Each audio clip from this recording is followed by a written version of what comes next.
അങ്ങനെ മഹായുദ്ധത്തിനുള്ള ഒരുക്കങ്ങളെല്ലാം ചെയ്തുകൊണ്ടിരിക്കെ ബലരാമൻ യാദവ പ്രമുഖരോടുകൂടി പാണ്ഡവരുടെ അടുത്തെത്തുന്നു. എല്ലാവരും ഒത്തുചേർന്ന് ബലരാമനെ സ്വീകരിച്ചു.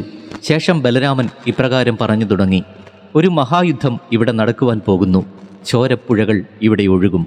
ഈ യുദ്ധത്തിൽ തുല്യനില സ്വീകരിക്കുവാൻ ഞാൻ കൃഷ്ണനോട് പറഞ്ഞു. കാരണം കൗരവരും പാണ്ഡവരും നമുക്ക് വേണ്ടപ്പെട്ടവരാണ്. പക്ഷേ കൃഷ്ണന് അങ്ങയോടുള്ള പ്രത്യേക സൗഹൃദം, അതുകൊണ്ടാണ് കൃഷ്ണൻ അർജുനനെ സഹായിക്കുവാൻ ഇവിടെ എത്തിയിരിക്കുന്നത്. കൃഷ്ണൻ ഒപ്പം നിൽക്കുന്നതുകൊണ്ട് അർജുനന് വിജയം തീർച്ചയാണ്. അതുകൊണ്ട് കൃഷ്ണൻ്റെ തീരുമാനത്തോടൊപ്പം ഞാനും ചേർന്ന് നിൽക്കുന്നു. ഗദായുദ്ധത്തിൽ വീരന്മാരായ ഭീമനും ദുര്യോധനനും എൻ്റെ പ്രിയ ശിഷ്യന്മാരാണ്.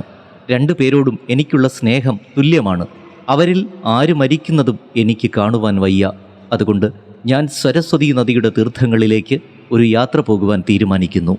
നശിക്കുന്ന കൗരവരെ കണ്ടുകൊണ്ട് ഇവിടെ ഇരിക്കുവാൻ എനിക്ക് പ്രയാസമാണ്. അങ്ങനെ പറഞ്ഞുകൊണ്ട് ബലരാമൻ കൃഷ്ണനോട് യാത്ര പറഞ്ഞ് തീർത്ഥയാത്രയ്ക്കായി പുറപ്പെടുന്നു.